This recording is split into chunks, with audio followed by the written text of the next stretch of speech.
Satu keluarga tewas di Jakarta Utara terdiri dari ibu dan dua anaknya. Ada dugaan korban tewas keracunan atau diracuni.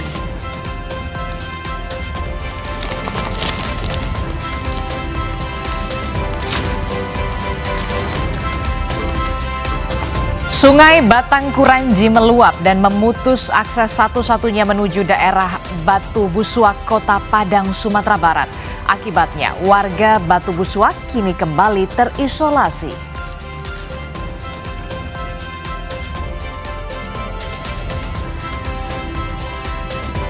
Stasiun Tugu Yogyakarta dipadati penumpang, baik yang meninggalkan Yogya maupun yang baru tiba.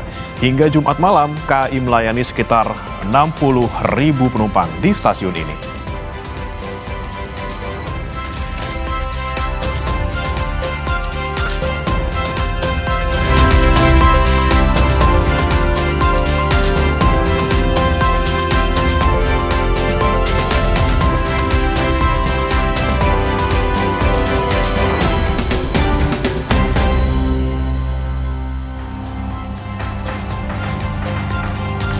Halo, selamat pagi, selamat hari Sabtu. Di Sabtu 3 Januari 2026 ini, Sapa Indonesia Pagi kembali hadir mengisi ruang informasi Anda, Saudara. Bersama saya, Adisti Larasati. Dan saya, Bremana Tenaya, masih dalam suasana libur tahun baru, tapi juga suasana siap-siap hari Senin ya. Karena arus balik udah mulai ramai ternyata Adisti ya. Mulai kemarin malam sampai nanti malam mungkin diprediksi akan menjadi puncak dari arus balik liburan Natal dan juga Tahun Baru. Minggu mungkin bakal ramai banget itu di Minggu sore. Iya, jadi prediksinya memang puncak arus balik libur Natal dan juga Tahun Baru ini akan terjadi di hari esok, hari Minggu. Namun ini sudah mulai terlihat mulai dari hari ini begitu ya. Stasiun Tugu di Yogyakarta, kemudian juga stasiun-stasiun lainnya, Gubeng, ini mulai kembali lagi untuk ke Jakarta untuk bisa kembali beraktivitas, mencari cuan-cuan lagi begitu ya. Yang anak sekolah juga mulai beraktivitas kembali untuk bersekolah begitu. Nah, tentu saja banyak harapan baik dan juga doa baik dipanjatkan di 2026 ini. Iya, semoga nanti di hari Senin mulai tahun barunya bukan dengan ngeluh-ngeluh ya, aduh Senin lagi, kerja lagi, tapi lagi-lagi ini tahun baru, semoga semuanya kerjanya lebih semangat, mencari rezeki lebih semangat, dan juga lagi-lagi kita juga memulai tahun dengan positif, juga dengan semangat juga, terutama buat teman-teman kita yang terkena bencana di sejumlah daerah. Ini menjadi tahun baru, langkah baru buat kita juga untuk menyambut kehidupan ini menjadi lebih baik lagi. Amin. Dan ya Adisti, tentunya ada juga yang baru di Januari ini karena Kompas cetak, Kompas Harian Kompas ini juga mulai punya edisi Kompas Akhir Pekan. Oh iya, ini jadi Harian Kompas ini mulai hari Sabtu ini punya cetakan Akhir Pekan. Akhir Pekan. Nah, isinya adalah biasanya referensi-referensi liburan begitu. Salah satunya ini yang terbit di Harian Kompas yang terbit di hari Sabtu tanggal 3 Januari 2026 ini ada Urbana di tepian Fajar. Selamat pagi. Nah, pelan-pelan menuju barat agar ruang waktu di sini dinikmati sepenuh jiwa. Ini bisa juga menjadi salah satu referensi kita untuk bisa mengisi akhir pekan. Salah satunya mungkin di Lombok, Nusa Tenggara Barat, menikmati Pantai Senggigi, atau kalau mau menyeberang sedikit bisa ke Gili Trawangan. Gili Trawangan luar biasa. Nah, kita akan bahas saudara bagaimana kemudian nanti soal Kompas edisi baru ini, edisi akhir pekan di segmen 4 nanti kalau tidak salah untuk di Sapa Indonesia Pagi. Tapi sebelum kita ke sana, kita akan ke informasi pertama dulu di pagi hari ini, di mana Polres Metro Jakarta Utara telah memeriksa 4 saksi untuk mendalami penyebab kematian ibu dan juga 2 anaknya yang ditemukan tewas di Warakas. Keempat saksi yang diperiksa merupakan 2 tetangga korban, seorang kerabat dari keluarga, serta seorang anak korban yang pertama kali melihat ketiga korban. Penyelidik belum bisa menyimpulkan penyebab kematian para korban karena masih menunggu hasil autopsi ketiga jenazah dari Rumah Sakit Polri Kramat Jati, Jakarta Timur. Sebelumnya tim lapor telah mengambil sampel dari rumah kontrakan korban.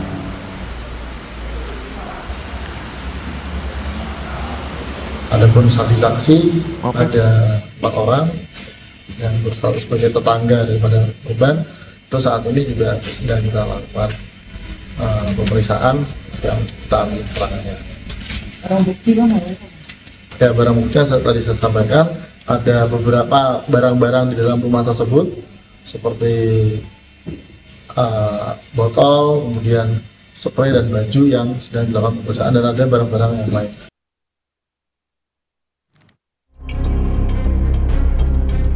Warga Warakas Tanjung Priok, Jakarta Utara digegerkan dengan tewasnya 3 orang dalam satu keluarga. Mereka adalah ibu dan 2 anaknya. Ketiganya ditemukan tewas di rumah kontrakan dengan kondisi mulut berbusa. Sementara satu korban lainnya kondisinya kritis. Dia kaget ketok pintu pada geletak semua, dia pikir tidur goyang-goyang, ternyata ada sudah meninggal dunia. Terus dia cari ibunya juga sama, kakaknya juga, kakak kandungnya yang perempuan juga sama kali. Mereka tidur di masing-masing kamar. Kalau yang laki-laki di kamar depan, karena kan laki nggak dapat kamar tuh. Kamar. Nah, jadi itu yang saya tahu. Ada kemungkinan sih mereka keracunan karena kan mereka. Polisi sudah melakukan olah TKP dan mengumpulkan sejumlah barang bukti, di antaranya botol air mineral, kemasan makanan, dan handphone. Sejumlah saksi juga sudah diperiksa. Melaksanakan olah TKP bersama dengan tim IDEN dan juga dari Dokes Polres. Untuk saat ini masih kita dalami terkait dengan penyebab kematian dari para jenazah tersebut. Yang kita amankan barang-barang yang ada di sekitar TKP berupa botol minuman, kemudian juga ada beberapa bekas makanan dan juga ada HP korban. Jasad ketiga korban kini sudah dibawa ke RS Polri untuk diotopsi. Sementara satu korban kritis masih dirawat di Rumah Sakit Koja, Jakarta Utara. Tim Liputan Kompas TV. Saudara, polisi masih terus menyelidiki kasus pembunuhan satu keluarga yang ditemukan tewas di dalam rumah di Situbondo. Polisi menduga CCTV di rumah korban ini sengaja dimatikan sebelum eksekusi terjadi pada dini hari. Polisi masih belum mengungkap dalang dibalik kematian satu keluarga di Kabupaten Situbondo, Jawa Timur. Salah satu bukti kuat yang saat ini didalami penyidik adalah rekaman CCTV di luar rumah korban. Polisi menyebut kamera pengawas tersebut tiba-tiba mati pada dini hari sebelum kejadian pembunuhan terjadi. Padahal sehari sebelum peristiwa, CCTV masih berfungsi normal dan terus merekam aktivitas di sekitar rumah. Hari Sabtu menjelang waktu tadi, menjelang dini hari tadi, CCTV tersebut berhenti merekam atau dalam kondisi mati yang kita duga sengaja dimatikan. Kemudian di waktu itu diduga kuat terjadinya proses eksekusi atau peristiwa pembunuhan terhadap 3 korban ini. Informasi lainnya, saudara, seorang atlet terjun payung yang hilang di perairan Pangandaran, Jawa Barat akhirnya ditemukan meninggal dunia oleh nelayan asal Cilacap pada Jumat pagi.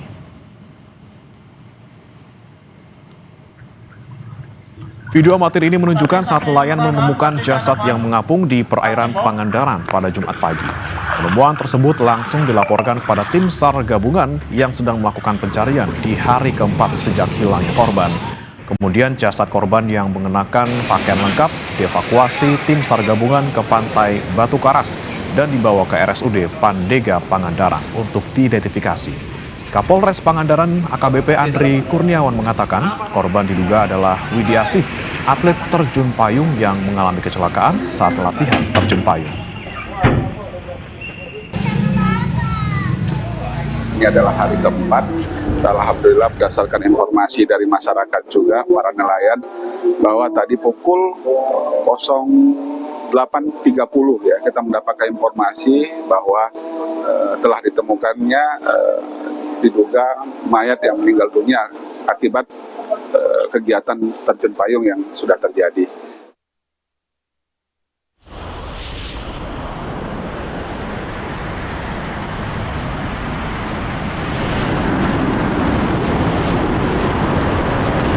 Ini adalah video saat 5 atlet terjun payung sebelum mengalami kecelakaan di atas Laut Pangandaran, Jawa Barat pada Selasa lalu. Insiden ini dipicu perubahan angin pada ketinggian 10.000 kaki. 3 penerjun berhasil melakukan pendaratan darurat Sementara 2 penerjun yang mengalami kecelakaan ditemukan dalam kondisi meninggal dunia di perairan Pangandaran, Jawa Barat.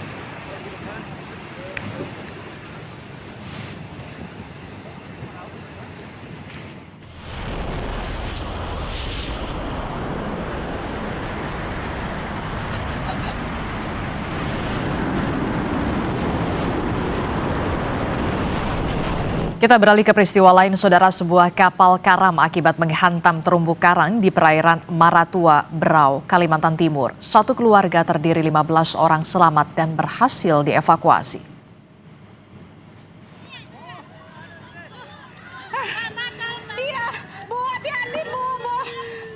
Inilah detik-detik kepanikan penumpang kapal karam saat berusaha dievakuasi warga usai kapal yang mereka tumpangi menabrak karang.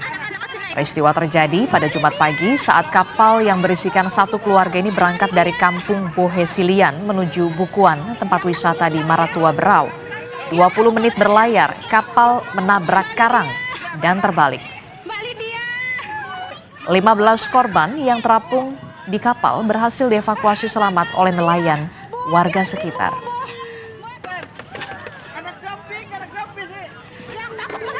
1 mil dari tempat berangkat, kapal tersebut menaiki batu karang sehingga kapal miring dan tenggelam 3 meter.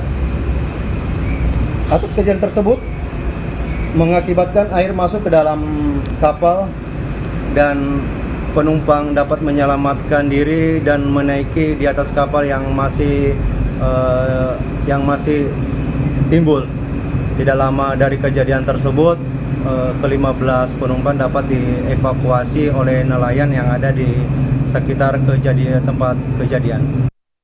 Sungai Batang Kranji meluap dan memutus akses satu-satunya menuju daerah Batu Busuak, Kota Padang, Sumatera Barat. Akibatnya warga Batu Busuak kini kembali terisolasi. Informasinya sesaat lagi.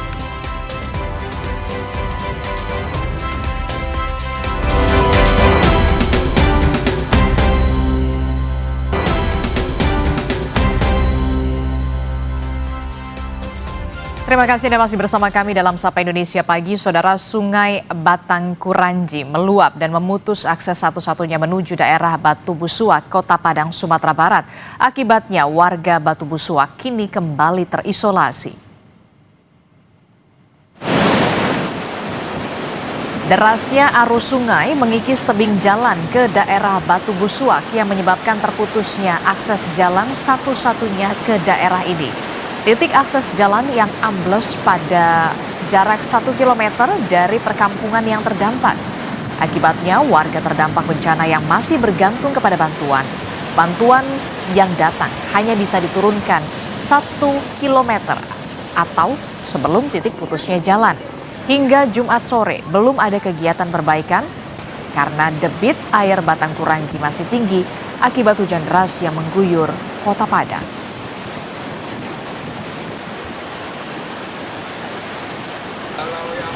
Ini yang putus yang besar ini sekarang itu bang, air besar ini bang, jalan ini bang. Akibat apa? Akses yang jalan buat Batu Busuk, warga yang di atas bang harus tunggu apa, misalnya kayak nasi, ada warga yang nunggu sini untuk bawa ke atas. Berarti sudah tidak bisa dilewati kendaraan ya bang ya? Ya nggak bisa ada kendaraan lagi bang. Curah hujan tinggi juga menyebabkan banjir bandang di Pasar Lalang, Kecamatan Kranji, Padang pada Jumat sore. Luapan air Sungai Batang Pasar Lalang ini merendam permukiman dan lahan pertanian warga. Akibat kejadian, 1 rumah warga rusak dan 15 kepala keluarga mengungsi.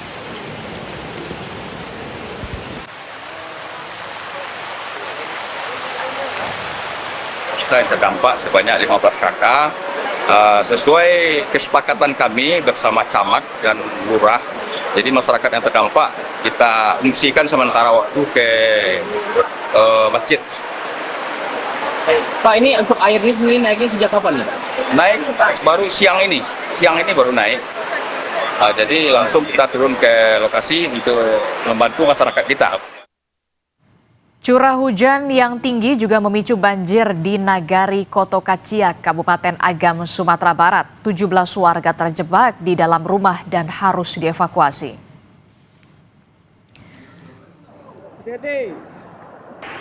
Evakuasi warga ini berlangsung dramatis pada Jumat malam. Tim SAR harus berpegangan pada tali agar tidak terbawa arus banjir yang deras. Satu persatu warga yang terjebak akhirnya berhasil dievakuasi dengan selamat. Banjir berarus deras ini mencapai ketinggian hingga 60 cm dan merendam sejumlah rumah warga.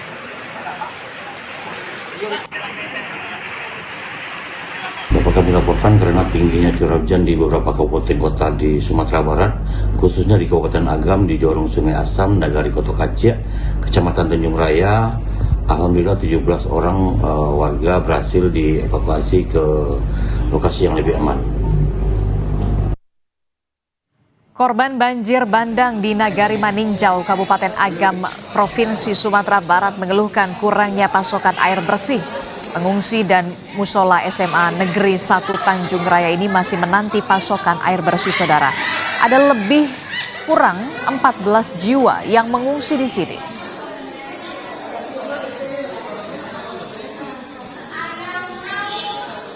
Ya, untuk makan udah di dalam dapur umum udah lancar, cuma air bersih yang kurang kami sekarang. Sudah itu air tempat berwudhu di musola ini juga tidak ada kendala.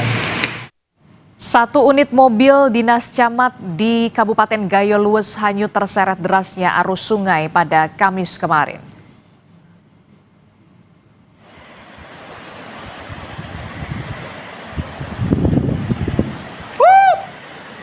Derasnya arus sungai Tripe Jaya mampu menghanyutkan mobil dinas milik Camat Pantan Cuaca.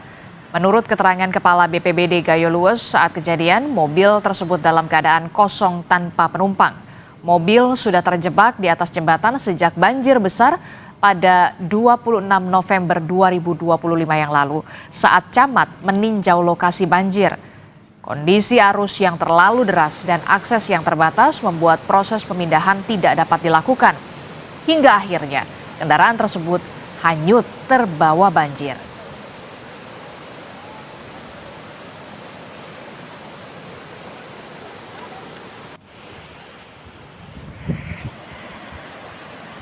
Sementara itu, Saudara, Presiden Prabowo Subianto bilang ada pihak swasta yang tertarik untuk memanfaatkan lumpur sisa banjir. Ini disampaikan Presiden saat rapat koordinasi di Aceh, Tamiang, Aceh. Kata Presiden, ada gubernur yang melaporkan soal pihak swasta yang ingin memanfaatkan lumpur di sungai hingga sawah. Presiden meminta hal itu untuk dikaji agar bisa membantu pembersihan sungai.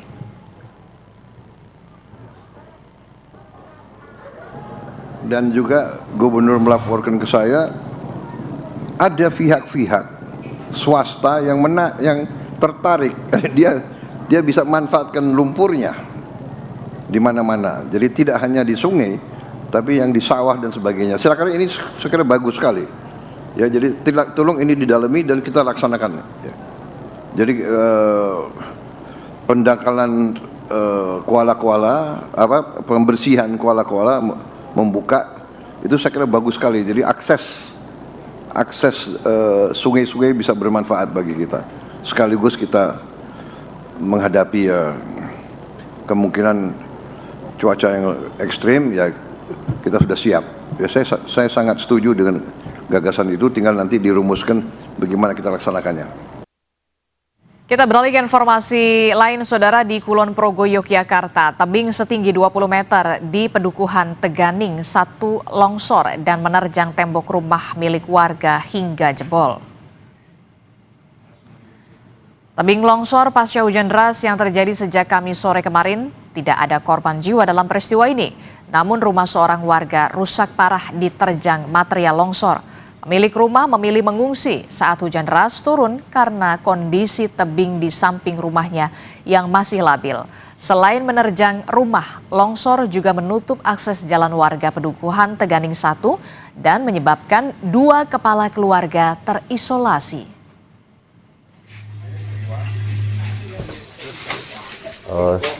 Tidur, semua lagi tidur ya. Yang terbangun saya dengan anak saya terbangun. Tapi beda ruangan dengan beda ruangan ya, saya di depan, anak di ruang tengah. Terus yang tempat tidur yang tertimbun ini? Masih itu nggak ditempati, cuma ya pas kosong karena nggak ada, alhamdulillah nggak ada. Terus kalau yang satu itu cuma akses jalan mau keluar rumah, niku sementara tidak bisa. Terus mengakibatkan jalan lingkungan jalan yang dulu jalan kabupaten itu bau jalannya longsor. Saudara, satu keluarga tewas di Jakarta Utara terdiri dari ibu dan juga 2 anaknya. Ada dugaan korban ini tewas keracunan atau diracuni. Kami akan ulas usai jeda. Tetaplah bersama kami di Sapa Indonesia Pagi.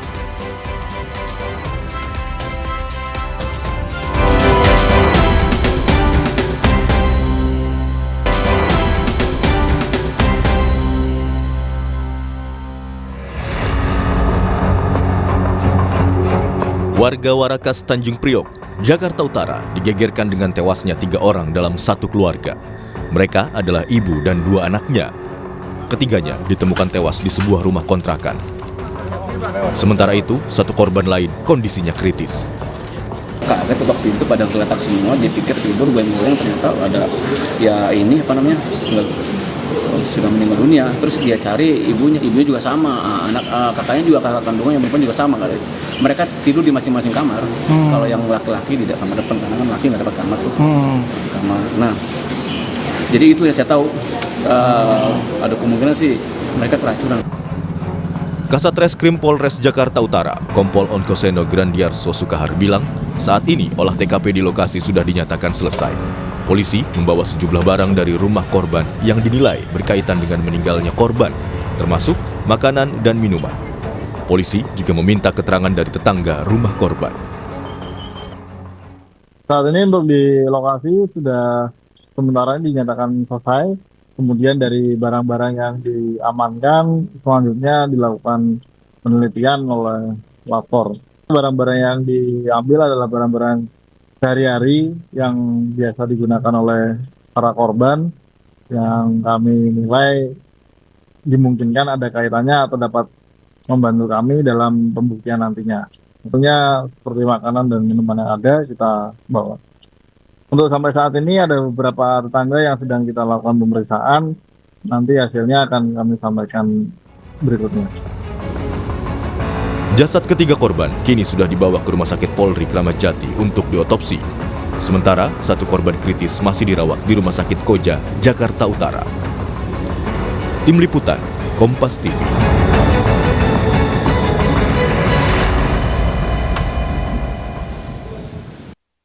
Saudara, hingga kini polisi masih menyelidiki kasus kematian 3 orang dalam satu keluarga di Tanjung Priok, Jakarta Utara.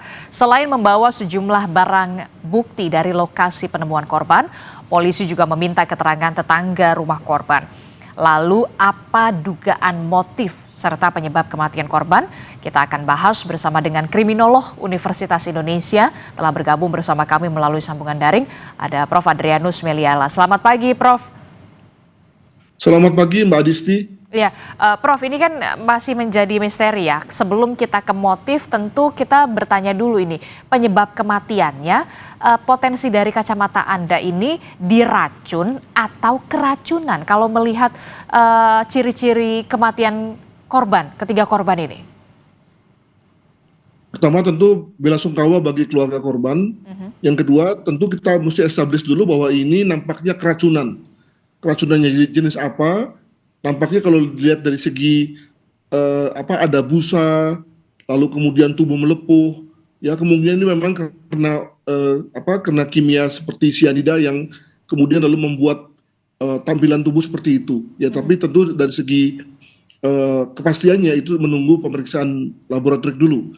Yang ketiga, tentu perlu dipastikan dulu apakah ini keracunan karena diracun atau keracunan karena memang ada niatan dari para korban untuk bunuh diri, ya, dengan segala hormat.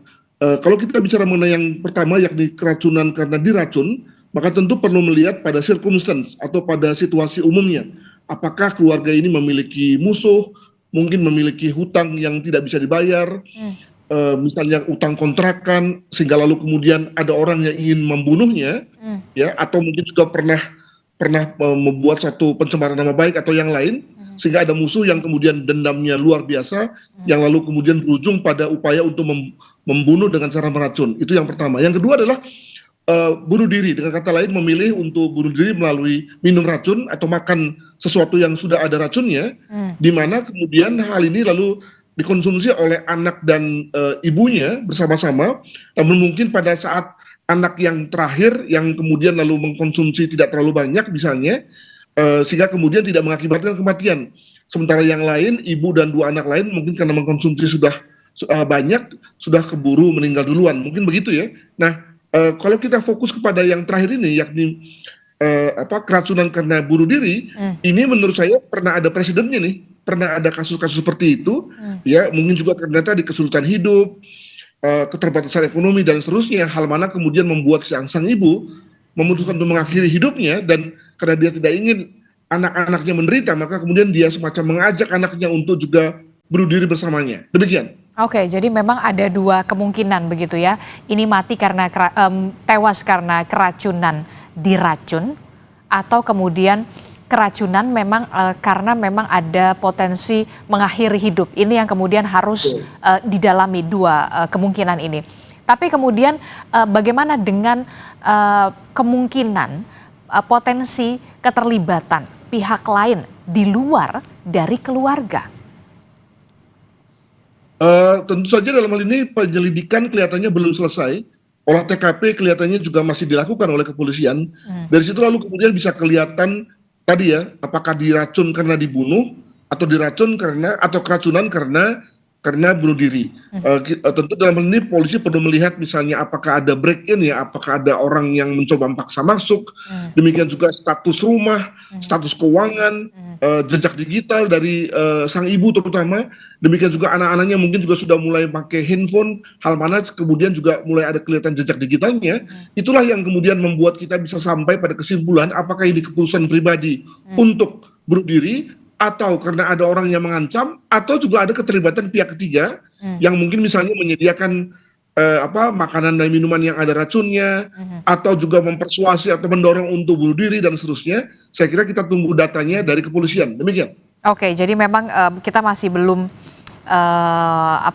harus ada penyelidikan lebih mendalam soal ini, dugaan keterlibatan dari pihak lain atau eksternal begitu. Termasuk juga satu orang keluarga anaknya yang kemudian saat ini masih dalam keadaan kritis. Tentu ini menjadi saksi kunci, saksi mahkota dari peristiwa tewasnya 3 orang satu keluarga ini. Apa yang kemudian perlu didalami dari kesaksian saksi kunci ini yang masih hidup? Yang pertama-tama saya duga bahwa korban ini masih berusia kanak-kanak ya. Maka sebagaimana layaknya terhadap kanak-kanak, itu kita perlu perlakukan secara amat hati-hati ya. Kenapa? Karena 2 hal. Pertama, karena dia pasti mengalami trauma, dan yang kedua adalah bahwa kesaksiannya seringkali diragukan kredibilitasnya. Ya, masih banyak, masih bisa berubah-ubah, masih bisa dipengaruhi oleh berbagai hal ya. Alhasil kemudian sekali lagi kita perlu memberikan perhatian dalam rangka mengorek keterangan dari yang bersangkutan. Yang kedua, tadi saya mengasumsikan bahwa kemungkinan karena anak ini mengkonsumsi tidak terlalu banyak, sehingga kemudian tidak sampai meninggal begitu ya. Sementara pada korban yang lain mengkonsumsinya juga cukup banyak, alhasil kemudian sampai pada dosis yang fatal untuk kemudian menyebabkan kematian. Nah, apakah lalu karena hal itu atau karena hal yang lain ya?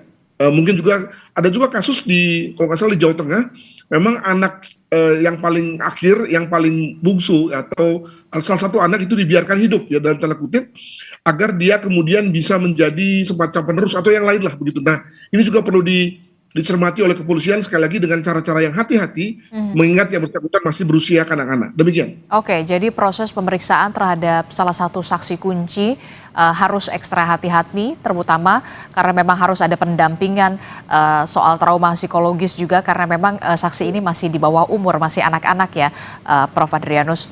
Nah, Prof. Adrianus, apa yang bisa direkomendasikan oleh penyidik polisi begitu? Faktor apa yang kemudian menjadi faktor utama, apa yang menjadi kunci dari penyelidikan untuk pengungkapan, termasuk juga pengusutan dari kasus ini? Sekali lagi, keberadaan dari makanan atau minuman yang diduga mengandung racun itu perlu didalami ya, dari mana datangnya. Sebab racun yang mematikan, misalnya tadi saya sebut misalnya cyanida, itu kan tidak gampang berada di tengah-tengah kita. Dengan kata lain, perlu ada satu upaya khusus, apakah dibeli lalu kemudian dicampurkan, atau orang mencampurkan, atau orang dari luar mengirimkan misalnya lewat paket gitu ya, sehingga kemudian lalu orang mengkonsumsi dengan tidak sadar gitu ya, itu perlu amat didalami, sebab itulah yang menjadi penyebab langsung kematiannya. Nah, dari situ kemudian lalu bisa diduga intensinya, apakah memang ada niat yang sengaja atau karena kecelakaan, dengan kata lain tidak ada niat yang sengaja untuk itu. Nah, itu bisa saja terjadi, betapapun itu kecil nampaknya. Nah, untuk itu kemudian kita bisa mengestablish motif dan niatnya, mungkin begitu. Oke, termasuk juga soal jejak digital dari ponsel para korban, begitu, ketiga korban, soal riwayat keuangan dan juga mungkin juga riwayat digital lainnya ya, Prof, yang kemudian juga harus didalami. Saya kok mendapat kesan begitu ya, apalagi karena di situ tidak terlihat atau paling tidak belum terlihat peran atau sosok ayah atau suami. Sehingga kemungkinan yang terjadi adalah cerita klasik ya, di mana keluarga tanpa ayah, lalu kemudian kehilangan penghasilan, hal mana kemudian lalu sudah mulai ditekan oleh kebutuhan ekonomi ya. Nah, ini sekali lagi ini hanya khayalan sementara lah gitu ya. Sebab ini memang merupakan satu cerita klasik di antara kita ketika ada keluarga yang tertekan ekonomi, lalu kemudian ada saja yang lalu mulai berpikir tentang mengakhiri hidup, antara lain karena tadi tidak ada satupun jalan-jalan yang bersifat solutif ya, untuk kemudian dia bisa menutupi kebutuhan ekonominya. Mungkin begitu. Oke, terakhir Prof, pesan apa yang bisa disampaikan begitu ya kepada kita semua soal peran dari keluarga, termasuk juga dari lingkungan, dari RT dan RW, tetangga terdekat. Jangan sampai kemudian peristiwa semacam ini masih terjadi di tengah kita bersama. Ya, pertama tentu kita mesti melihat dulu kalau memang ini adalah kasus keracunan yang tidak disengaja, ya tidak ada niat, tapi kemudian lalu kita makan sesuatu atau kita minum sesuatu yang ternyata berisi racun, maka tentu pesannya adalah bahwa berhati-hatilah ya terhadap apapun yang kita konsumsi, apalagi jika itu berasal dari orang lain atau berasal dari kiriman. Ya tentu ini tidak lalu kemudian membuat kita lalu harus curiga pada misalnya kiriman dari tetangga atau dari teman lain, tentu tidak demikian ya. Namun ya itulah adanya kalau memang benar bahwa ini memang karena tadi ya ketidaksengajaan. Tapi kedua, kalau memang ini adalah kesengajaan, maka tentu ya kita harus hati-hati dengan perkataan, dengan perbuatan, karena umumnya orang yang lalu kemudian dendam pada kita dan berusaha untuk menghabisi nyawa kita, umumnya karena tadi perbuatan mulut dan tangan kita atau karena perilaku kita yang tidak pantas yang membuat mereka sakit hati, yang lalu kemudian berujung pada dendam.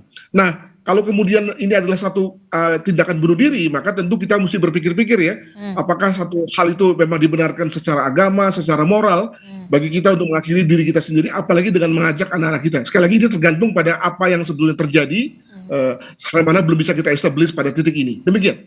Oke, baik. Nanti kita akan tunggu bagaimana pengungkapan dan juga pengusutan dari kasus ini dari penyidik polisi, begitu ya. Apakah memang ini kasus tewas karena memang keracunan, karena diracuni, atau kemudian keracunan karena memang mengakhiri hidup. Terima kasih kriminolog Universitas Indonesia, Profesor Adrianus Meliala, telah bergabung bersama kami dalam Sapa Indonesia pagi hari ini. Sehat selalu, Prof. Terima kasih.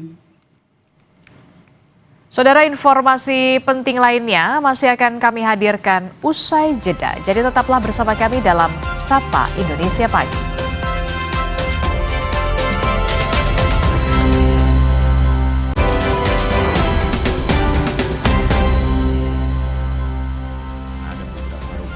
Oke, ya.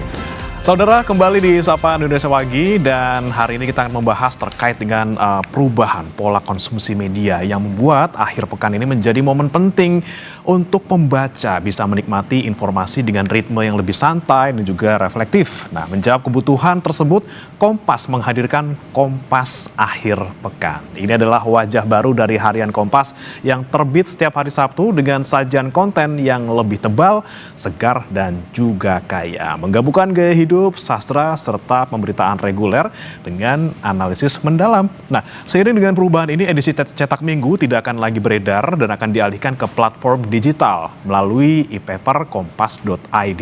Nah, pagi hari ini kita akan berkenalan dengan konsep Kompas Akhir Pekan dan mengajak Anda, saudara, memahami nilai di balik transformasi ini, serta juga membangun antusiasme menyambut pengalaman membaca akhir pekan yang lebih nyaman dan juga bermakna. Sudah hadir bersama kami di studio Bapak M. Hilmi Faik, editor Desk Budaya Harian Kompas. Selamat pagi. Selamat pagi. Luar biasa, ini tahun baru, tahun yang juga mungkin semangat baru juga, dan ini juga mungkin tahun yang baru juga bagi Harian Kompas, karena untuk pertama kali nih berarti ya, ada untuk Kompas, judulnya Kompas Akhir Pekan. Ya. Nah, ini sebenarnya latar belakangnya apa sih Pak Faik, dan kemudian apa yang kemudian dibaca dari audiens yang membaca di akhir pekan seperti itu? Oke, tadi sebenarnya ini kan studinya panjang ya, tapi ringkasnya kira-kira begini. Ada tren masyarakat urban itu berubah. Bahwa kalau dulu kan puncak akhir pekan itu ada di Minggu. Ketika libur hanya hari Sabtu atau Minggu. Tetapi kemudian masyarakat pasca industri atau orang-orang urban itu punya yang disebut individualisasi waktu. Mereka bisa memilih waktu yang pas. Nah, ternyata studi banyak menunjukkan bahwa Jumat itu orang mentalnya sudah mental liburan tuh. Jumat sore pas Jumat sore ya? Terutama itu makanya orang-orang yang di kantor Jumat sore itu udah sedikit. Nah, puncak liburnya itu ada di Sabtu. Disitulah orang tuh full di situ menikmati hidup, bersosialisasi, berkumpul keluarga itu sekarang di Sabtu. Kenapa bukan Minggu lagi? Nah, Minggu itu orang-orang mengalami kecemasan menghadapi hari Senin gitu. Monday ini ya, Monday Sunday anxiety itu. Jadi begitu udah cemas, orang sudah nggak rileks lagi. Nah, Sabtu. Studi lain juga menunjukkan bahwa di hari Sabtu itu orang butuh sesuatu yang lebih mengisi begitu ya, lebih rileks itu tadi. Maka kemudian kami berpikir kayaknya sudah waktunya kita memindahkan Minggu ke Sabtu. Nah, memindahkan tuh berarti semua yang ada di hari Minggu sekarang ada di hari Sabtu. Oke, hari Minggu tuh biasanya untuk yang ringan-ringan, features-features gitu ya. Kemudian dipindahkan semuanya ke hari Sabtu di Kompas Akhir Pekan. Kompas Akhir Pekan. Oke, nah kemudian yang berbeda ini sebenarnya udah kelihatan jelas ya Pak ya, karena di halaman muka saja sudah full color seperti ini. Isinya momen liburan gitu ya, kita lihat ada pohon kelapa, kemudian resort, nyiur melambai, biru gitu ya. Biru. Nah, ini yang kemudian menjadi pertanyaan. Ini selain dari segi tampilan, itu kontennya seperti apa sih Pak kalau di Kompas Akhir Pekan ini? Konten di Kompas Akhir Pekan itu kita seperti saya bilang tadi memindahkan semua yang ada di hari Minggu ke hari Sabtu. Itu berarti tulisan-tulisannya relax, features, leisure gitu ya. Makanya kita ngomongin soal jalan-jalan kemana, mau makan apa hari ini misalnya. Lalu kemudian ada sastra ya, ada cerpen, ada puisi-puisi. Ini termasuk rubrik yang kita hidupkan lagi. Karena sebelumnya sempat ditutup tahun 2021. Dan kemudian sekarang karena memungkinkan halamannya bertambah itu tadi kami tambah. Lalu juga ada rubrik lembar yang itu isinya resensi buku, itu juga sempat tutup dan kemudian sekarang kita hidupkan lagi. Kemudian rubrik percik yang dulu namanya sketsa itu juga sempat tutup dan sekarang hidup lagi. Artinya bahwa di hari Sabtu orang bahkan mendapat lebih banyak, lebih bergizi, lebih bervitamin dibanding edisi sebelumnya. Nah, itu juga yang Mas tadi bilang di awal tahun baru ada sesuatu yang baru. Ini sesuatu baru yang lebih bergizi, lebih berisi, lebih membuat kita fulfill gitu ya.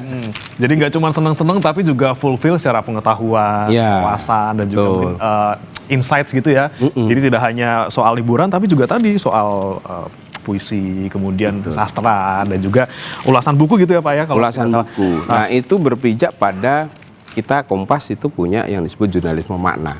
Sebenarnya di weekend ini makna-makna itu tebal sekali. Itu tadi buku, lalu ada analisis budaya yang setiap Sabtu memang sudah ada. Itu kami juga tetap ada di halaman 13 sekarang. Puisi, lalu cerpen, kemudian teater. Itu semua kalau kita baca kita kemudian menemukan, oh ini kira-kira makna hidup sekarang ini. Kita tidak mudah tergesa-gesa, jeda sebentar, kemudian berdiskusi, mungkin tidak hanya dengan orang tapi juga dengan diri sendiri, dengan membaca gitu. Kira-kira begitu. Oke, nah ini dia yang menarik kemudian, tapi kalau saya lihat sepertinya, wah ini full color semua, kemudian banyak sekali soal features, tapi ada nggak sih tetap Pak Faik untuk konten berita regulernya, berita-berita hard news-nya gitu? Oke, itu ada di halaman 13 sampai halaman 20 sebenarnya. Ini peristiwa-peristiwa reguler yang sebenarnya juga kita kasih sentuhan leisure, lebih rileks juga. Tidak semenakutkan dalam tanda kutip berita harian yang hard news itu. Maka di sini kalau kita buka di halaman 14 dan seterusnya, kita akan menemukan beberapa tulisan-tulisan yang lebih rileks ya Mas. Wah betul. Seperti ini nih, sensasi ngopi di ring 1 istana. Ini kan orang mungkin sejauh ini atau selama ini hanya tahu orang-orang istana, penguasa yang terkesan kaku, terkesan tegas, atau terkesan prosedural gitu ya. Tapi bisa ngopi. Ternyata ada kafe di dalam. Ada kafe di dalam dan ngopi itu kemudian konotasinya kan rileks. Betul. Nah itu yang kita kasih nyawanya di situ, ruhnya ada di situ. Jadi walaupun hari Sabtu itu isinya rileks, tapi tetap aja tidak secara full rileks aja, tapi lagi-lagi memberikan twist gitu ya ketika ada hard news di sana, ada juga soft news yang kita selipkan di sana. Nah, berarti kalau untuk komposisinya ini berarti bisa dibilang 90% features atau seperti apa nih? Iya. Pak Hilmi? 90% bisa dibilang features, meskipun secara utuh kita menyajikan sesuatu yang itu tadi, leisure, relax, yang orang lebih bisa merenung, introspeksi, atau sekedar bahkan bisa sambil lalu gitu ya. Misalnya baca puisi, satu puisi aja ya paling 5 menit ditinggal nggak apa-apa. Tapi paling nggak dia sudah mendapatkan maknanya itu, bisa menemukan, ini ada sesuatu yang bisa saya serapi di sini. Oke, baik. Dan puisi ini dipilihnya kan misalnya, puisi yang tampil hari ini ada 3, itu kita pilih dari ratusan gitu Mas. Jadi seleksi atau kurasinya itu kami serius, dengan kata lain bahwa yang kami sajikan di hari Sabtu itu semua hal yang premium yang kami miliki. Nah ini yang kemudian jadi pertanyaan lagi, ini kan kalau hari Sabtu tentu dengan Kompas Akhir Pekan dengan edisi yang lebih tebal, lebih berwarna, lebih leisure gitu ya arahnya. Nah berarti kan hari Minggu ini berarti kan sudah tidak ada lagi Kompas yang dicetak ya, bukan tidak ada Kompas cetak lagi. Nah hari Minggu itu berarti hanya ada di digital. Di digital sama di e-paper. Nah, jadi kalau di aplikasi Kompas ID, nah itu bisa di e-papernya bisa dibuka. Jadi kami tetap namanya harian, tidak pernah libur. Oke, berarti Senin sampai Minggu semuanya tetap ada, baik dicetak maupun juga di digital. Khususnya di hari Minggu hanya di digital saja. Di digital saja. Kalau misalnya di hari Minggu, Pak Hilmi, apakah kemudian kontennya juga lebih ke leisure atau memang hari Minggu bukan Kompas Akhir Pekan, ini kontennya hard news juga sebenarnya kalau di hari Minggu? Bisa dibilang kalau dari sisi ini ngomongin jenis kelamin gitu ya, itu in between antara Sabtu dan Senin. Jadi ini kalau di dalam transisi ini di dalam studi-studi urban itu hari Minggu kan disebut masa kontraksi. Jadi ini setelah relax, kontraksi, kemudian menuju Senin yang kita sebut itu tadi, orang sering mengalami anxiety, ketegangan itu. Nah di hari Minggu itu nuansanya di antara itu, antara Sabtu dan Minggu. Tidak terlalu hot news, tapi juga tidak terlalu feature. Ada selip-selipan juga. Kita berikan ke audiens gitu ya, masa-masa untuk adaptasi dari relax ke yang kembali tegang di hari Senin. Iya, di hari Senin yang kembali. Atau udah kebayang, aduh meeting lagi. Nah di Sabtu udah kita bekelin makna.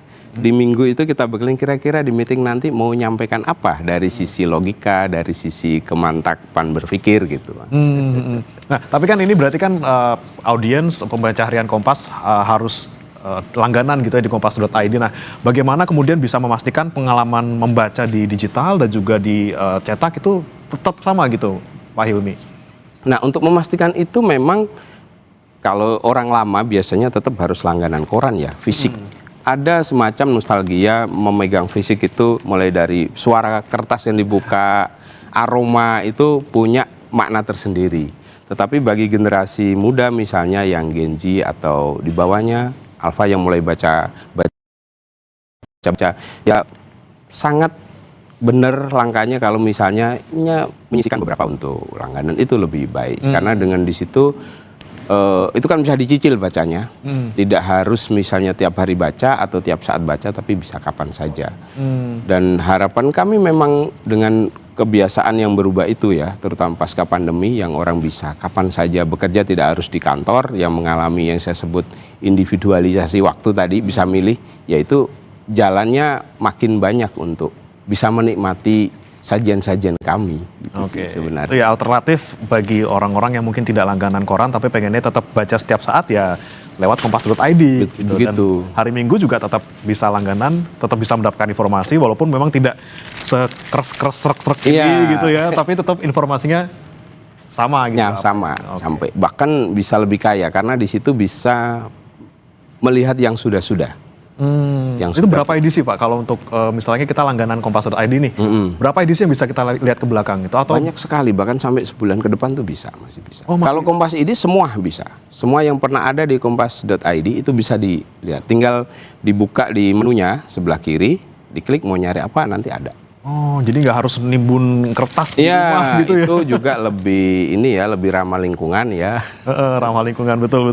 Nah, kemudian harian Kompas kan juga sering membuat inovasi juga kemarin, apalagi ketika data-data soal itu yang hutan hilang. Nah, itu kan juga sebuah pengalaman ya Pak, ketika kita memegang langsung fisik sebuah koran yang ada kertas kalkirnya. Nah, itu kemudian apakah nanti ke depannya juga bakal ada lagi nih kejutan-kejutan dari harian Kompas untuk bisa memberikan pengalaman yang tidak terlupakan bagi pembaca? Iya, itu menjadi salah satu perhatian kami di Kompas, bahwa bagaimana menyajikan pengalaman-pengalaman unik yang kemudian akan terus diingat, seperti kalkir itu. Pada suatu masa kita bikin edisi yang sampai 60 halaman untuk menyambut 60 tahun Kompas, atau 80 halaman untuk 80 tahun Indonesia Merdeka gitu. Nah, nanti akan ada apa lagi?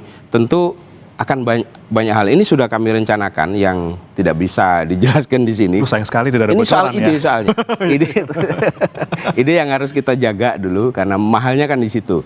Jadi silakan ditunggu lah kejutan-kejutan apa yang akan diberikan oleh Kompas. Dan kami selalu begitu karena ada tim kami selalu berdiskusi, ada apa nih, kita respon apa. Misalnya bencana itu kan sesuatu yang tidak pernah kita inginkan dan tidak pernah kita prediksi kapan terjadi. Tetapi begitu itu terjadi, kita langsung bergerak, ngumpulin data, lalu berpikir ini secara visual mau diapain.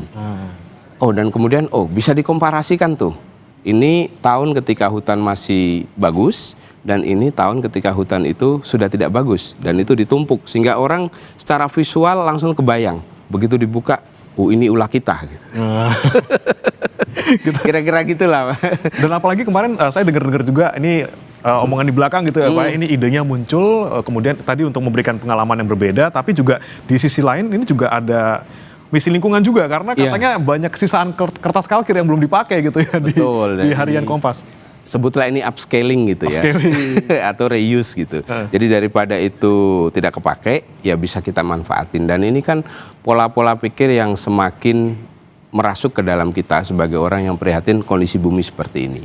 Sementara pada sisi yang lain ada orang-orang yang seolah-olah tidak berdosa dengan ngerusak hutan seperti itu. Ada kontras-kontras itu Mas, dan kami secara tersirat menyampaikan pesan itu. Tanpa merusak, kita bisa menghasilkan sesuatu yang premium gitu. Ya, betul, luar biasa ini yang kita apresiasi juga dari teman-teman di harian Kompas untuk bisa memberikan pengalaman yang berbeda untuk pembaca. Nah, terakhir nih mungkin Pak Hilmi terkait bagaimana kemudian harapan dari harian Kompas dengan adanya edisi baru seperti ini yang berbeda, tentunya memberikan yang berbeda juga untuk pembaca di rumah, dan juga bagaimana kemudian pembaca ini juga bisa menikmati secara full utuh edisi khusus ini. Kompas edisi akhir pekan hari ini perdana dengan dengan tampilan yang begitu menggoda.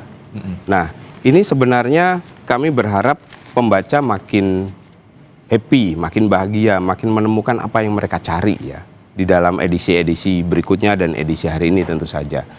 Dan dengan begitu tidak meninggalkan koran sebagai sumber referensi yang bisa mendudukkan masalah. Jadi kami itu kan bukan hanya menyajikan fakta, tapi juga mendudukkan masalah, kemudian memberi makna. Dan ini selalu menjadi patokan kami. Nah, harapan kami ya itu, bahwa jangan tinggalkan koran, karena sebenarnya koran itu terus hidup dan selalu dibutuhkan. Kenapa koran dibutuhkan? Ketika informasi datang bertubi-tubi, itu sebenarnya kan kita mengalami blur, karena tidak tahu lagi mana yang benar, mana yang salah. Nah, koran dalam hal ini Kompas itu mendudukkan masalah sehingga orang tahu sandarannya. Oh, ternyata ini nih yang bisa dijadikan pijakan. Ini nih yang bisa dijadikan referensi sehingga kita bisa berpikir lebih bijak, lebih jernih. Kira-kira begitu. Di tengah disrupsi informasi yang berseliweran di digital gitu ya, tetap Kompas cetak, harian Kompas ini juga tetap memberikan Kompas gitu, arahan gitu. Ini loh yang benar. Tentunya juga dengan mendalam juga, karena lagi-lagi tidak sekilas, kita ulasannya semuanya mendalam, disusun juga dengan luar biasa cermat seperti itu, dan kita harapkan juga pembaca di rumah juga bisa terus berlangganan harian Kompas gitu ya. Menantikan kejutan-kejutan berikutnya dari harian Kompas. Nah, silakan. Ini kejutan di awal tahun, tunggu lagi kejutan-kejutan nanti. Berikutnya ya? Berikutnya, pasti ada. Baik, kita harapkan juga lagi-lagi saudara nih Kompas Akhir Pekan bisa hadir untuk menemani setiap lembaran cerita baru Anda, karena akhir pekan ini layak disambut dengan bacaan terbaik. Akhir pekan nyaman bersama Kompas. Terima kasih Pak M. Hilmi Faik, editor Des Budaya Harian Kompas, sudah bergabung bersama kami di Sapa Indonesia Pagi. Selamat pagi. Selamat pagi. Ya. Dan saudara, jangan beranjak, kami akan kembali dengan informasi lainnya. Stasiun Tugu Yogyakarta dipadati penumpang, baik yang meninggalkan Yogyakarta maupun yang baru tiba. Hingga Jumat malam, KAI melayani sekitar 60.000 penumpang di stasiun ini. Sesaat lagi.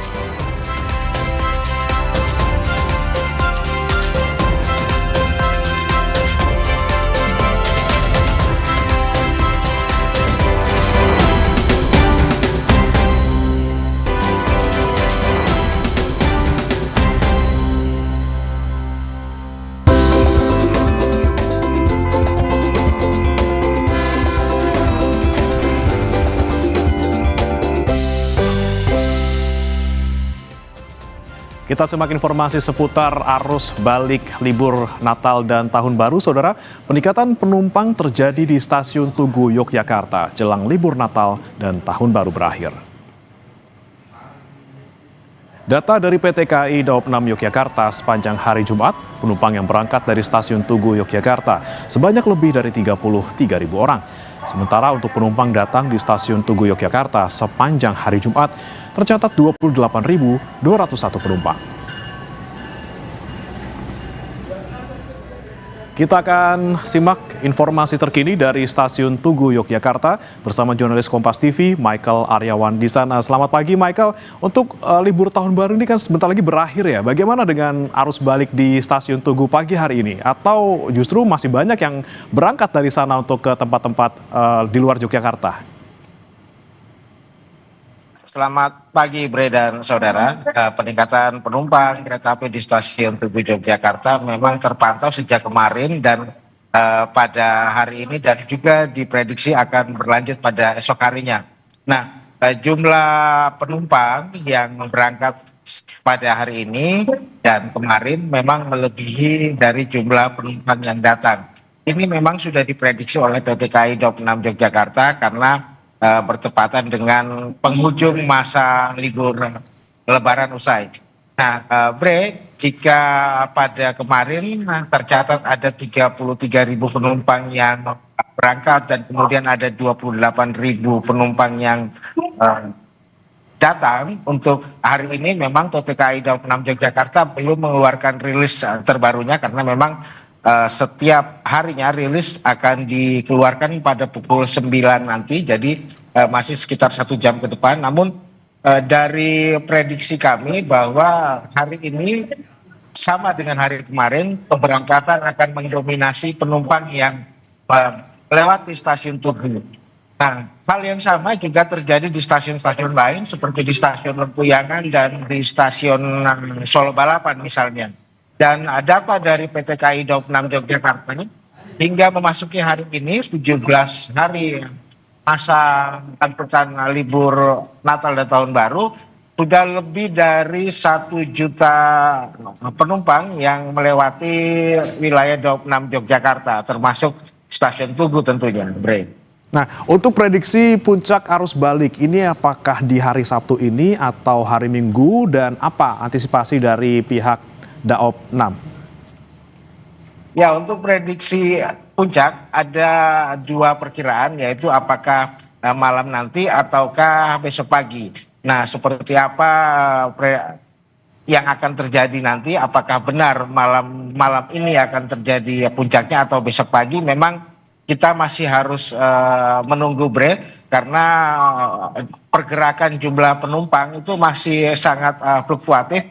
Namun dari data yang kami dapat dari PT KAI Daup 6 Yogyakarta, memang kereta yang mengarah ke kota-kota besar seperti Jakarta, Surabaya, Bandung ini sudah tingkat penjualan tiketnya sudah nyaris 100%. Demikian, Bre. Oh, tapi kalau untuk tiket yang tersedia masih ada hingga hari ini, Michael? Ya, untuk keberangkatan memang masih tersedia, namun sekali lagi stoknya sangat menipis. Jadi jika ada penumpang yang ingin berangkat pada hari ini atau besok, dianjurkan untuk sesegera mungkin membeli tiket, karena memang stok yang tersedia sangat mepet, sangat minim, sudah nyaris 100%. Demikian, Bre. Baik, prediksinya antara Sabtu malam ini atau besok Minggu pagi, dan untuk warga yang ingin berangkat dari stasiun Tugu harus segera membeli tiket agar tidak kehabisan. Terima kasih Michael Aryawan melaporkan langsung dari stasiun Tugu Yogyakarta. Selamat bertugas kembali. Masih dari Yogyakarta, saudara, untuk Anda wisatawan yang sedang berlibur ke sana tidak harus selalu pulang membawa oleh-oleh gudeg atau bakpia. Nah, kaos lukis karya seniman Yogyakarta juga bisa menjadi pilihan oleh-oleh. Oleh khas Yogyakarta tidak hanya makanan. Kaos lukis karya seniman Taman Sari menawarkan nilai seni dan keunikan. Setiap kaos dibuat terbatas atau limited edition, sehingga setiap desain memiliki ciri khas sendiri. Harga kaos lukis rata-rata 100 ribuan dengan bahan cat berkualitas yang tahan luntur meski dicuci berulang kali. Pembeli juga dapat memesan motif khusus sesuai dengan keinginan. Menariknya, selain berbelanja, pembeli juga bisa belajar teknik dasar melukis langsung dari para seniman, menjadikan kaos lukis ini sebagai alternatif oleh-oleh unik dan bernilai seni dari Yogyakarta. Perkenalkan lukisan ini karena selama ini orang hanya ngerti lukisan itu hanya di dalam bentuk kanvas. Lalu saya mencoba membuat satu inovasi dengan membuat satu kaos yang konsepnya bisa dipakai untuk fashion. Itu di sisi lain saya akan mengenalkan bahwasanya orang itu membelikan satu produk yang konsepnya limited. Jadi original produk dan limited edition. Bagus, kayak apa ya, kita ekspresinya juga dapet gitu ya, karena bapaknya sendiri ngelukis dari imajinasinya sendiri gitu, jadi tanpa harus berpikir panjang nih, misalnya realita harus langsung dilukis gitu. Mantap. Kalau untuk harganya gimana? Worth it banget, mantap. Dari Jogja kita beralih ke Jakarta, saudara. Monas masih menjadi salah satu tujuan wisata di Jakarta saat liburan. Bahkan Monas sudah mulai ramai dikunjungi sejak pagi hari tadi. Beginilah suasana liburan di Monas pagi hari ini, saudara. Pengunjung sudah mulai berdatangan sejak Sabtu pagi. Di Monas, pengunjung bisa melihat diorama perjuangan kemerdekaan hingga bisa naik ke pelataran puncak yang menawarkan pemandangan Jakarta dari ketinggian. Beberapa di antara pengunjung juga berolahraga di kawasan wisata Monas. Langsung saja, saudara, kita akan sapa jurnalis Kompas TV Claudia Carla dan juga juru kamera Roy Ilman langsung dari Monas, Jakarta. Selamat pagi, Carla. Pagi hari ini seperti apa kalau dari pantauan Anda? Ini seberapa ramai? Padahal kalau misalnya kita lihat hari Senin sudah pada masuk nih. Pagi Bremana dan juga saudara, lagi-lagi nih Bremana, saya lagi jalan-jalan, Bremana di studio. Yuk jalan-jalan ke Monas. Nih seru banget loh Bremana. Kalau dari pantauan saya tadi pagi ini, masyarakat mulai ramai nih datang ke Monas. Ada yang sejak jam 6 pagi nih mulai beraktivitas berolahraga. Ada yang lari, kemudian ada juga yang main basket, ada juga yang main sepak bola bersama. Lalu kemudian juga dari jam 7 pagi ini udah ngeliat nih banyak masyarakat yang menunggu untuk Museum Diorama Monumen Nasional ini untuk dibuka. Dan tadi saya juga sudah ngobrol-ngobrol nih dengan beberapa pengunjung ini, ternyata tidak hanya dari Jakarta. Ada yang berasal dari luar Jakarta juga loh Bremana dan juga saudara, ada yang dari Subang. Lalu kemudian ada juga yang dari Cirebon dan juga bahkan ada yang dari Makassar. Nah, untuk mengetahui apa sih yang menjadi magnet bagi wisatawan datang-datang jauh dari luar Jakarta ke Monas, saya akan langsung saja menanyakan kepada salah satu pengunjung di sini. Halo Bapak. Bapak dengan Bapak siapa? Dengan Bapak Rojali. Pak Rojali, hari ini ke Monas ini sama siapa aja nih Pak? Ini sama keluarga, sama adik ya semualah gitu. Keluarganya siapa aja Pak? Sama anak, istri, saudara atau ada berapa orang? Anak, istri, sama adik ada berapa orang? Ada 5-an lah, sama 6 sama saya. Oke, berenam nih Pak. Ini Bapak tuh asalnya dari mana? Jakarta kah atau dari luar Jakarta? Dari luar Jakarta. Nah ini Pak, luar Jakarta dari mana nih Pak? Dari Subang. Dari Subang. Bapak jauh-jauh dari Subang mau main ke Monumen Nasional, mau ngeliat apa aja sih Pak? Ya mau lihat di sini soalnya apa ya, baru pertama kali juga sih ajak anak-anak supaya ya biar mengetahui lah yang ada di sini gitu. Mau ada rencana ngeliat diorama atau naik ke Tugu Puncak Monas atau gimana? Tergantung anak-anak aja, kayaknya mah mau naik kayaknya mah gitu. Nah, Bapak ini di sini dari jam berapa, Pak? Dari jam 7 tadi, jam 7.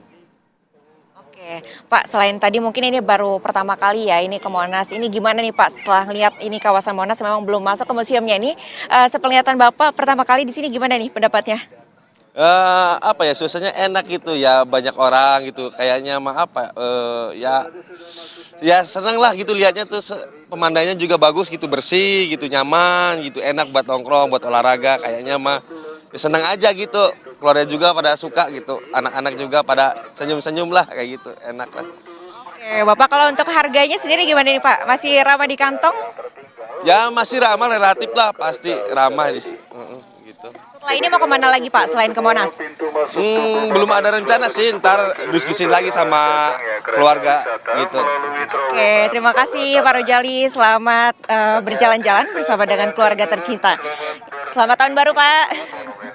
Nah, demikian tadi perbincangan saya dengan salah satu pengunjung di kawasan Monas. Ini memang tadi mengatakan jauh-jauh dari Subang ke Jakarta untuk melihat Monas karena baru pertama kalinya nih datang ke Monumen Nasional. Dan seperti yang di belakang saya saat ini, Bremana dan juga saudara, lihat ada antrian ataupun para pengunjung yang akan memasuki kawasan Museum Diorama Nasional. Tadi tidak hanya pengunjung yang datang pada saat ini sekarang, sudah terlihat ada yang mengantri untuk masuk ke kawasan Museum Diorama Monumen Nasional. Tadi antrian sempat terjadi pada pukul 8:10 ini, masyarakat sudah mengantri lumayan agak panjang ya untuk pagi hari untuk memasuki kawasan Diorama Monas. Dan saat ini kloter selanjutnya ini menggunakan shuttle yang memang sudah disediakan secara gratis dari pengelola Monas untuk para pengunjung yang hendak memasuki kawasan Museum Diorama Monumen Nasional. Dan untuk Anda yang hari ini juga ingin berkunjung ke Museum Nasional, memang untuk cuaca saat ini Bremana dan juga saudara ini agak rintik-rintik, jadi jangan lupa bawa payung ataupun jas hujan untuk jaga-jaga seandainya nanti hujan jadi nggak kebasahan. Dan untuk jam berkunjungnya untuk Monumen Nasional ini untuk hari Selasa dan Jumat jam operasionalnya, dan untuk hari ini akan buka hingga pukul 10 malam. Kembali ke studio Bremana. Carla cepat masuk ini, pada ngantri, ntar takutnya kamu nggak kebagian tempat, nggak kebagian tiket loh ya. Nanti saya akan nyusul ke sana setelah siaran. Terima kasih Claudia Carla dan juga juru kamera Roy Ilman langsung dari kawasan Monas, Jakarta. Selamat nonton, selamat ke museum ya. Sementara itu saudara, dari Jawa Timur ini menikmati libur tahun baru, Kayu Tangan Heritage menjadi pilihan wisatawan yang berkunjung ke Kota Malang. Beragam kegiatan bisa dilakukan seperti jalan-jalan santai hingga wisata kuliner. Berikut informasi selengkapnya dari jurnalis Kompas TV, Nadifa Rahma. Dalam suasana libur tahun baru, ternyata di wisata Kayu Tangan Heritage ini masih ramai dikunjungi oleh wisatawan.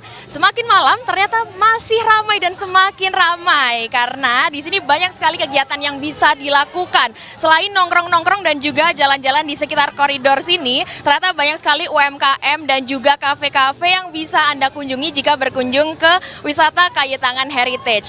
Saya mau nanya-nanya nih ke salah satu pengunjung wisatawan yang hadir datang ke Kayu Tangan Heritage ini. Halo, selamat malam Kak. Ini dari mana dan namanya siapa nih? Oke, nama aku Aisyah Kirani Larasati. Aku dari Banda Aceh. Oke, di sini liburan ya, jauh-jauh dari Aceh, sama siapa aja sih? Di sini aku bareng teman-teman aku sih. Ini ada teman-teman aku, ada mama juga. Lagi liburan, pinginnya ke sini. Nah, kenapa tuh pingin ke Kayu Tangan Heritage? Karena di sini menurut aku kayak cocok aja sih suasananya, sama tempat-tempatnya, banyak makanan juga, banyak tempat-tempat buat ngafe-ngafe gitu menurut. Oke, di sini udah ngapain aja nih? Udah ke pedi, terus barusan ke ini, ke snack kita juga, beli-belilah pokoknya sama makan-makan. Oke, jalan-jalan ya. Kenapa sih milih malam-malam ke Kayu Tangan? Apa ya, karena sejuk juga, lampu-lampunya bagus, kayak apa ya, city light di kota-kota gitu. Oke, terima kasih Kakak, selamat berlibur ya. Nah, ternyata banyak sekali ya yang bisa dilakukan di Kayu Tangan Heritage ini. Selain nongkrong dan jalan-jalan, ternyata banyak yang bisa dibeli di sini. Nah, dari Kota Malang, Nadifa Rahma, Dedi Prasetyo, Kompas TV Malang, Jawa Timur.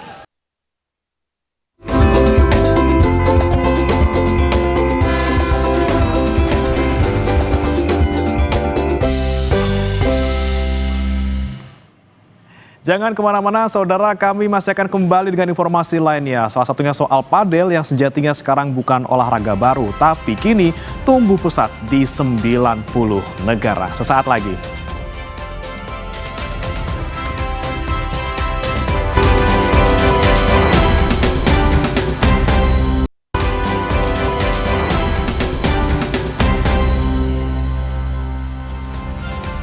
Akhirnya kita berada di paruh akhir Sapa Indonesia Pagi. Saudara, informasi dari dunia olahraga. Padel sejatinya bukan olahraga baru. Jenis olahraga yang tengah digandrungi di Indonesia ini pertama kali populer di Andalusia, Spanyol pada tahun 70-an.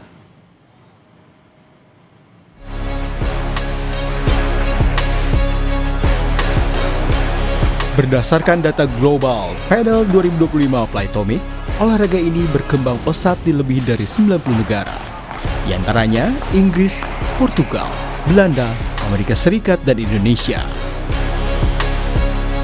Asosiasi Tenis Rumput memperkirakan lebih dari 400.000 orang Inggris bermain padel setidaknya sekali pada tahun 2025. Lapangan padel sangat umum ditemukan di Spanyol.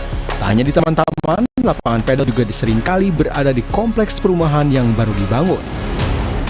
Di level profesional, Spanyol mendominasi. Saat ini, 7 dari 10 atlet pria teratas di dunia merupakan pemain Spanyol berdasarkan data yang dirilis Federasi Padel Internasional FIP. FIP mengatakan olahraga ini berkembang pesat di luar basis tradisionalnya Spanyol dan Argentina. Perkembangan sangat pesat terjadi di seluruh Eropa, Timur Tengah, dan Amerika.